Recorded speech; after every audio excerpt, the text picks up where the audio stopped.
Well, thank you, Matt, thank you, Mercy, thank you, everyone. Thank you to my hero, Tim Ballard. Gracias, hermano. I met this American hero 8 years ago in Los Angeles, California. And I told Alejandro Monteverde, my business partner, mi compadre, you have to meet this guy. He's a real hero. And we both met with him and his friends 8 years ago. And when we learned what he was doing with his friends, traveling around the world undercover, rescuing children who were kidnapped for sexual exploitation. And when he explained to us in details what these kids are going through, I couldn't sleep. I was in shock. Yes, on one hand, I was inspired by this true American hero. But on the other hand, I couldn't sleep. I was in shock, I was depressed. But at the same time, I couldn't look the other way around either. And he looked at me, he looked at Alejandro, and he told us, yes, it's very sad what I'm telling you guys. It's very sad. But you know, it's more sad now that you know it if you do nothing. What are you going to do? Well, we are filmmakers. We have a weapon of mass instruction and inspiration, film, movies. We put pause in everything that we were doing so we can dedicate our lives to end child trafficking with him and his friends and many other organizations. So this has been 8 years of our lives working in this film, blood, tears, a lot of obstacles. 8 years of our lives for 2 hours of your time, and I hope this film will touch your heart and millions of hearts when it comes out July 4th. Thank you, hermano. God bless you.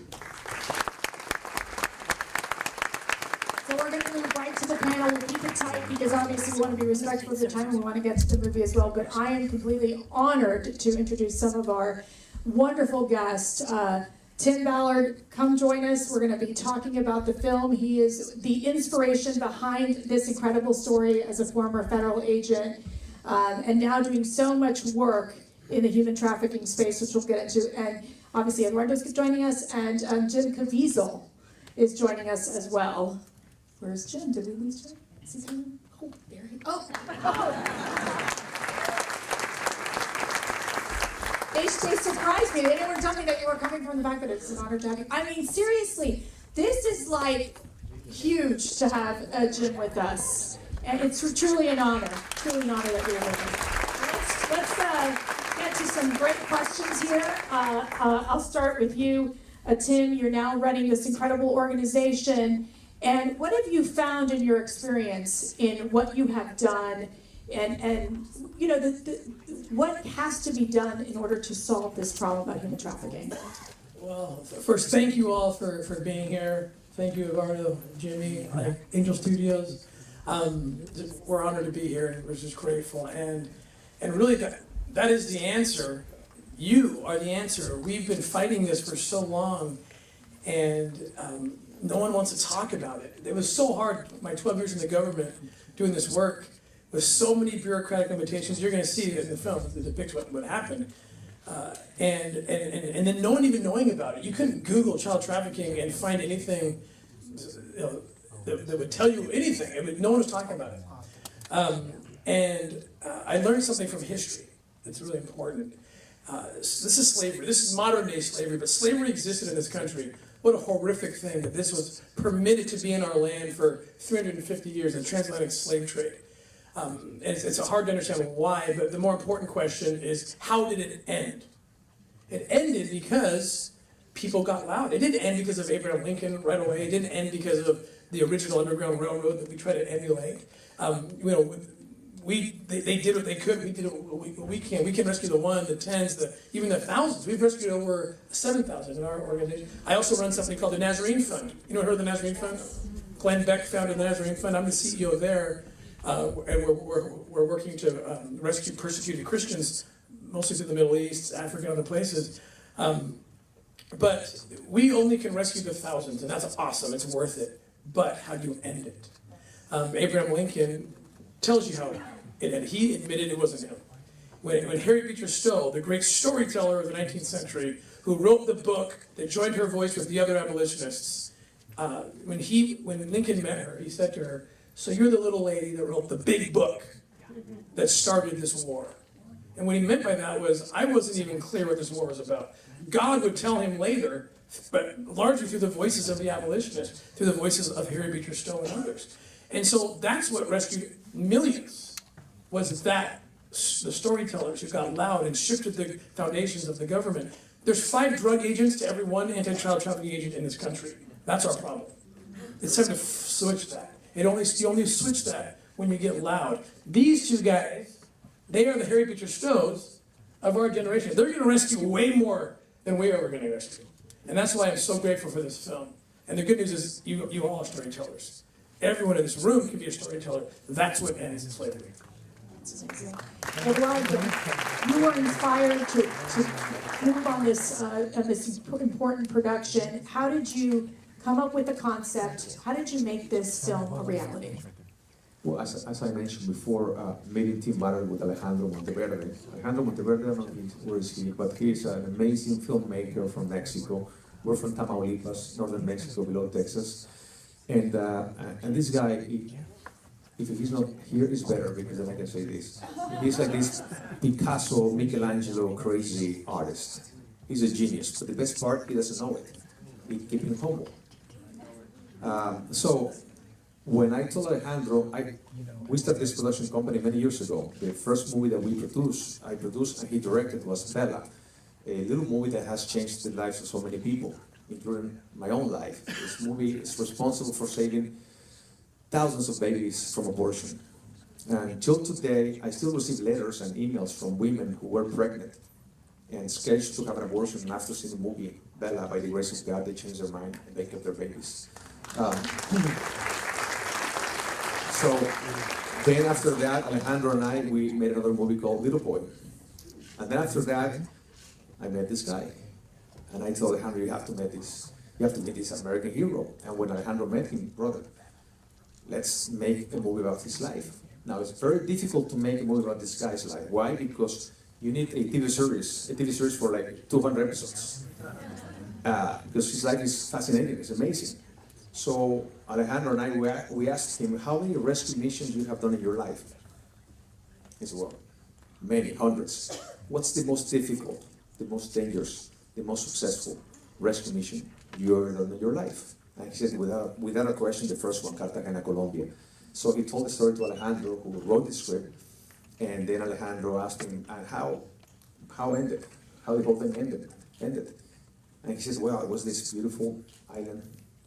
The children were crying in tears. They were singing, celebrating their freedom. It was like this beautiful sound of freedom. That's the movie, that's the title, that's what you're going to see.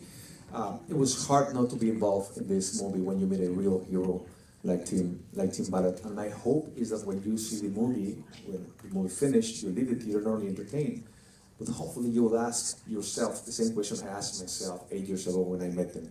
What can I do to end this nightmare? As a filmmaker, as I said, we have a weapon of mass instruction and inspiration. We can raise awareness with this film. You have talents that I don't have. God created us with a mission, very particular mission, that nobody else can do this mission but you or me. It depends on us. If we want to be faithful to this mission that we're created for and use the talents that God gave us to glorify Him and to serve others so we can make this world a better place, or ignore it. So I hope that when you leave the theater, you will ask God, how can I use the talents that you gave me to bring freedom back to the children that are not free right now as we speak? So that's how we were inspired to do this film. But let me tell you something, the most difficult part was the actor. Really? Tell me about the actor. Who do you want to play you? So did Tim have a say or no? Oh, yes. Oh, he did? He said Jesus Christ. No. That's impossible, brother. No, the guy who plays Jesus Christ. Oh, okay. that we can do. Let me tell you what happened. This is important. No, I want to Before you intro Jimmy. Because you might have to intro him, because it's like too much. Well, let me tell you what happened. So I didn't think these guys were serious. All the research told me that 3% of movies that begin in concept make it to the big screen. So they came to me and they hooked me up to an audio device in a basement in a cabin in Park City, Utah, and made me cry for 3 days and just tell you all these stories. And And then I came back and had this concept. So 2 years later they show up. We're gonna film in like 6 months. Right. I don't know how this works. I'm like, okay. Right. Well, someone has to play. This is a question you never think someone's gonna ask you. Who do you want to play you in the film? You don't get to choose, but you can give your idea. I said, well, that's Jim Caviezel. Done. I didn't even think anything. Wow. And they actually said, well, he's a great actor. There's no better actor, but there's a cool trick at the end of the film. I won't give it away, but there's a transitional thing where you see real footage. You're gonna see real footage from the actual, because we film most of our operations. And they said, you need someone, he's tall, dark, and handsome, you know, you're short, squatty gringo, like, it's gonna be a tough transition to make. And I said, I don't care about that, you can figure out in the makeup room. I said, and in the end, they didn't do it bad. You'll see, they didn't do that bad. I mean, I don't know, you can decide. You can decide if they did a good job. But this is important to me, like, and I don't want to offend anyone, I just say what I believe, and I don't think this Oh, you fit perfectly with this Okay. group. This is Hollywood knocking. I don't really know these guys that well. And one of the main reasons I'm even in business is because Hollywood creates content that creates the demand for all of this. So it's a very weird world we're walking through. We turned down a bunch of offers from major studios when they heard about this story. And we're just like, no, I'm not gonna, shake hands with that kind of thing, right? The devil. I know it's offensive, whatever. Not everyone in Hollywood, okay, but anyway. And so he says, I said it has to be Jim Caviezel, one, because The Count of Monte Cristo and The Passion are the two best movies ever made, first. And second, I know that he may be in Hollywood, but he's not of Hollywood. And I know Jim Caviezel loves Jesus. And that was it. Like, that's the main reason, because this story has to embody, has to emanate, has to push out light. And so they oh, and one other thing. Why did I say that? Because we go into dark places. You'll see in this film, we do crazy crap. And it's scary, and I'm scared, but the only thing that doesn't make me scared is one scripture in the Bible. And how appropriate I get to say this in the Bible Museum. One scripture in the Bible that I think we take for granted. It's the one time that Jesus gets mafioso in his language, like violent. It's Jesus, so it's righteous, but it's violent. And I'm not talking about flipping over tables in the temple. He says one time, he uses the most violent terminology. If you dare hurt one of these children, better than a millstone be thrown about your neck, and you cast to the bottom of the sea. That's like cement shoe mafioso stuff. And he didn't say that, he said what's going to happen to you is worse than that. He didn't say that's going to happen to you. Something worse. So I need that scripture because I know where he stands. And if we're going to go into dark places, I know where he is. He's going to be with us. And what's so cool is that line never made it into the script. But you'll see I'm not going to give it, you'll see it. Jim, true to form, I didn't tell him this. He said that line, ad-libbed that line into one of my favorite scenes. And it wasn't in the script. And when he said that line, you're going to see how powerful it is. It's one of my favorite scenes. I'm getting chills thinking about it. Jim, this is the longest introduction for you. With that, I introduce to you, Thank you, Mr. Jim Caviezel.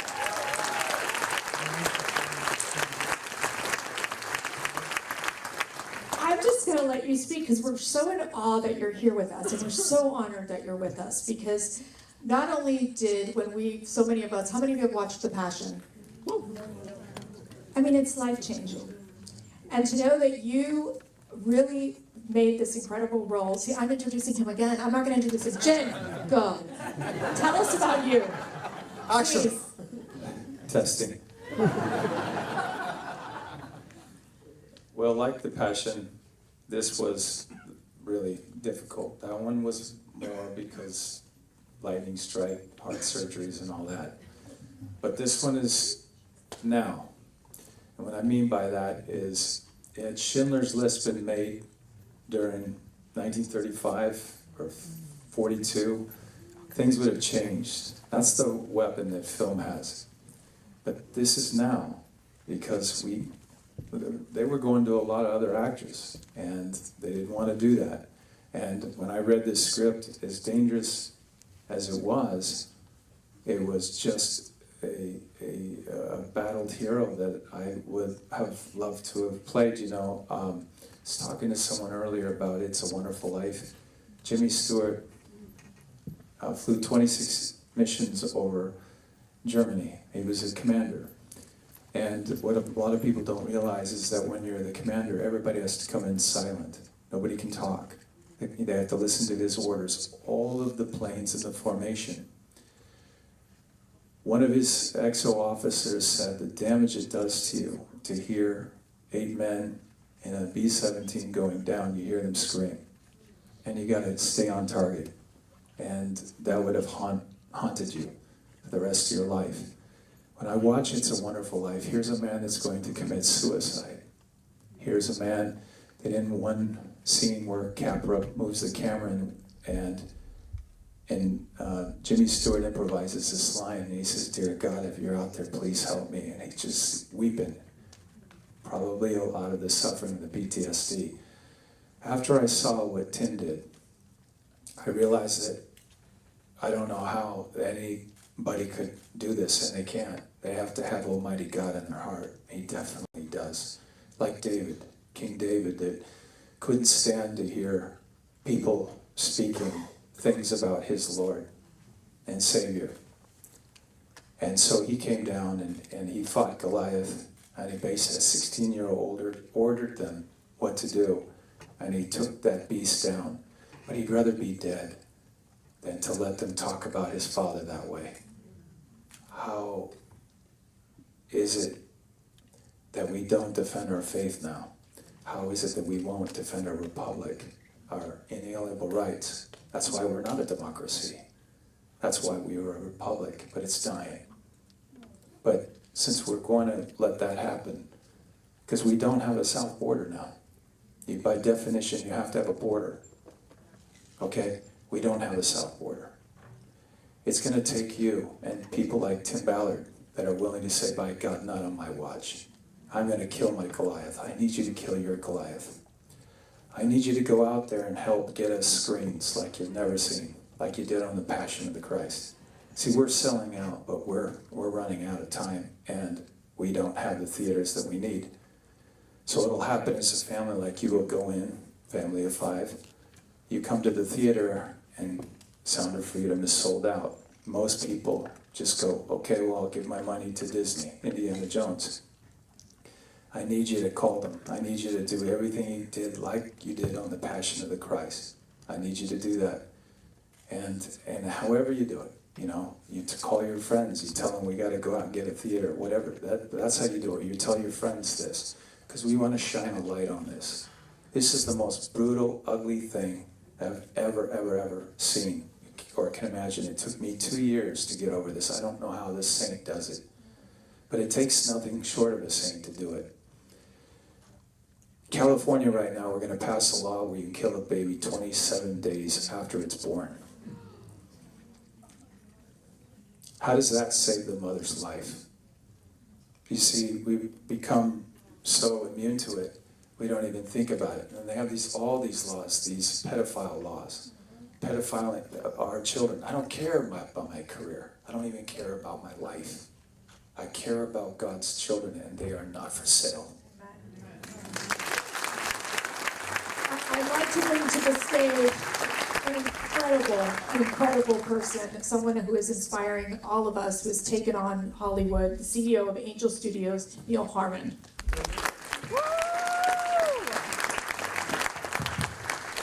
Neil, I don't want to give you a long introduction to that. You're amazing. How many of you watched The Chosen? Yeah. I mean, it is truly, if you haven't watched it, you've got to. It's again, life-changing. So walk us through, why was it so important to you to support this film, The Sound of Freedom? First of all, it's because at Angel Studios, our company's named after all the people who invested in our company, in The Chosen, in Drive Our Comedy, Tuttle Twins, the mini shows. These people, our angel investors, come and they make these shows possible. And they get to decide what's next. And so when Sound of Freedom came to Angel Studios, the first thing we did was we sent it out to the Angel Guild, all these previous investors, and said, do you want us to take this to the theaters? And their yes was so resounding that we knew this was the next project for us. And it was a miracle that brought us together. This movie's been in the making for 8 years. It's been made for almost 5. And there have been all kinds of roadblocks that have been thrown in its way. And the rights to distribute the film have gone through many hands. And I think they came to ours roughly 90 days ago, right, Eduardo? So, for perspective, if you know anything about Hollywood, the biggest blockbusters in the world release in the summertime, right around the July 4th. And it's not a time when you release a film, if you're an independent film, you'll get crushed. And we decided to release this film on September 15th. And the morning after we made that decision, it was very clear that that was not the decision that should be made. And we just knew that this needed to be released on July 4th. And that the doors would be open if we just stepped forward in faith. And we did. We made the decision to go and try to bring this to the theaters. And within 24 hours, we were at Cinemark, presenting the movie in front of a couple dozen people. And they heard we wanted to launch it on July 4th, and they said, that's nuts. And then after they watched the movie, they said, we're behind you. Then AMC. Then Regal, who's in bankruptcy and can't release an independent film into more than 45% of its theaters. By a miracle, it's in every theater. Now, there's a lot of independent theaters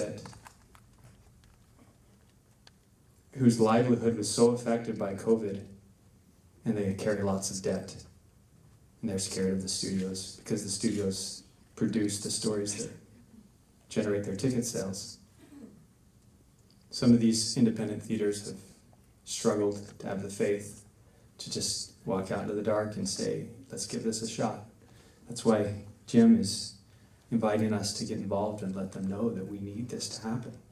The reason that we need it to happen is because just in the same way that September 15th wasn't the right date, it needed to be July 4th. We also need the entire world to wake up. And what better place for that waking up to occur than right in the center, the highest consumption of child trafficking.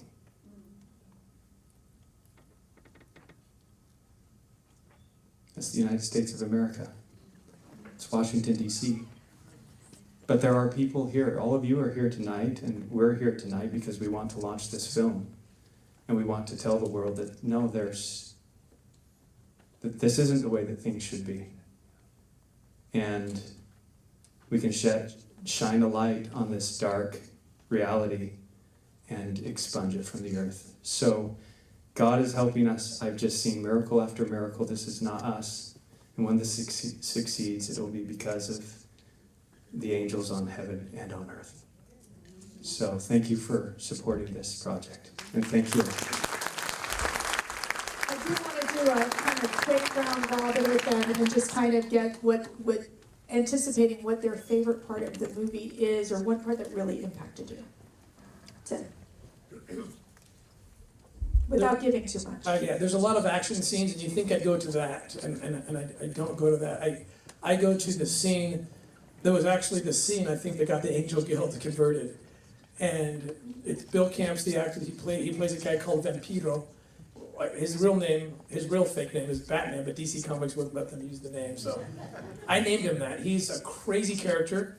He's real. The story he tells you is going to blow your mind. And Bill Camp deserves an Academy Award just for that moment.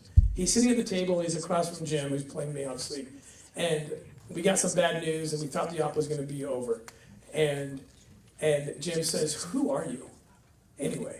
Why are you doing this? You used to run drugs for the cartels. What are you doing? Why are you doing this?"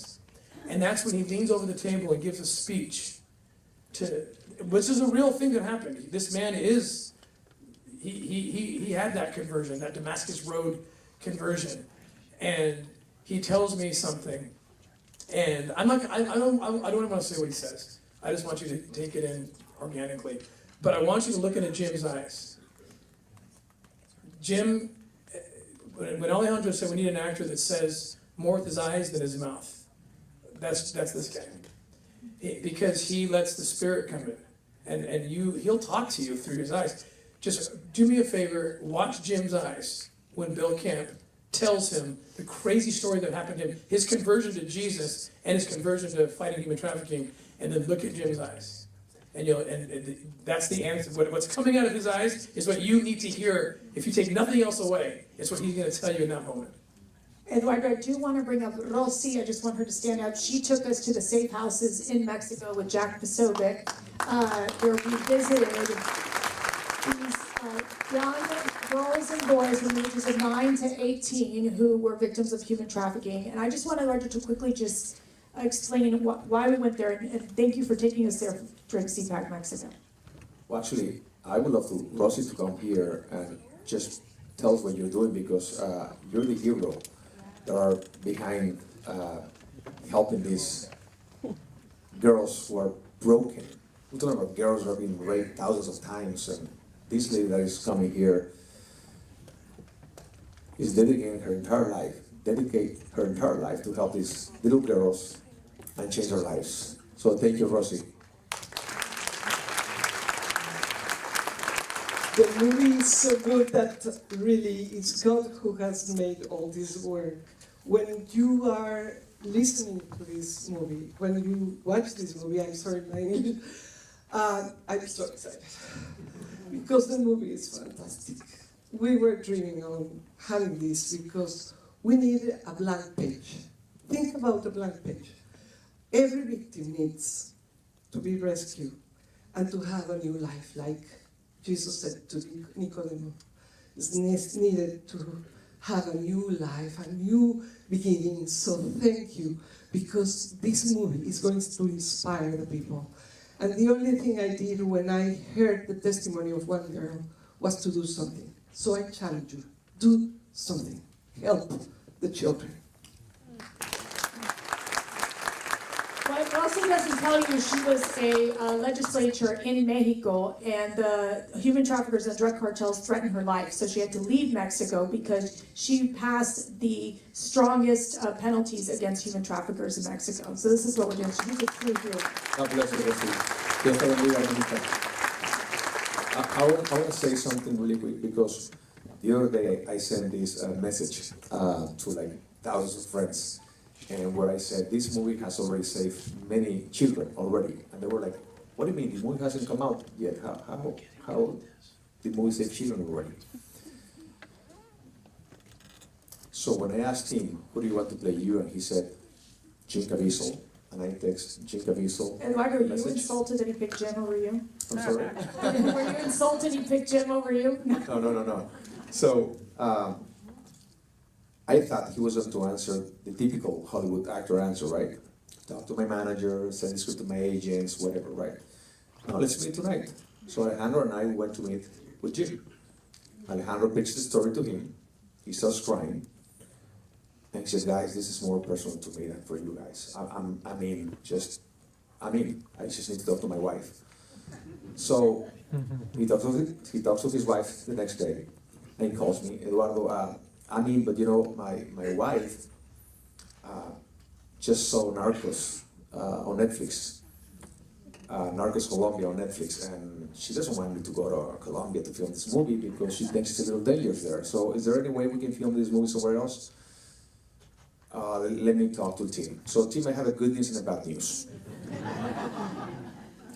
Look how God works. Look how the bad news became the greatest news ever. But at that time, I thought it was a bad news, right? So the good news is Jim Caviezel is in. The bad news, she saw Narcos Colombia on Netflix. And she doesn't want him to go there. What can we do? And he's thinking and thinking. And, well, tell them if 30 ex-Navy SEALs will be enough to protect him. So I passed the message. So we're in Colombia filming, right? And the first 3-4 weeks of the filming, half of them were not on set. So I didn't know he noticed that, but he didn't say anything. I didn't say anything. So he didn't say anything, so we're pretending like we don't know what's going on. But I know, as a producer who is on set, half of these guys are not on set, and this is the third week, what's going on? On the fourth week, I'm reading a local newspaper from Colombia that it says that the Colombian government arrested traffickers and rescued 200 children who were kidnapped for sexual exploitation in Cartagena, Colombia. So I wrote to see this guy, brother, look, like in the movie. And he smiled and he said, that was us. What do you mean? Those guys weren't on set. We did an undercover operation. We gave all the credit to the Colombian government because we still need to be here for 5 more weeks, so we're undercover, right? We're extras, supposed to, we're extras in the movie. And I'm thinking like, thank God for Jim Caviezel's wife, who said no in the beginning. Because of her, this guy, God used him to be inspired to give him 30 ex-Navy SEALs, and because of those 30 ex-Navy SEALs, half of them rescued 200 children before the film was even finished. Film. Thanks be to your wife and thanks be to God. We'll bring your wife next time, Joe. Jim, just what was the hardest part of doing this movie and yet the hopeful part of doing this movie? The hardest, well, it's like the passion, it's a paradox. Why would you want to watch a movie about this guy who's getting, I mean, you saw the scourging scenes and everything, why would you want to watch that? So there's got to be something that bypasses the mind and goes into the heart, and this one does that. And I want to say my favorite scene in this movie is the film that Alejandro, the brilliant director, the film that he made. And what you tell those you love. All right, let's make this happen. We want to thank Carrie and Gail Hargrave, Carrie Mr. Hargrave runs the Museum of the Bible. Thank you. Are they here? I would love to say, stand up, please. These are the heroes. They are so brave. They are so brave to have this incredible facility that brings the Bible to life. And I know right now that God is looking down at all of us and smiling. So let us get this movie going. All right, let's get started.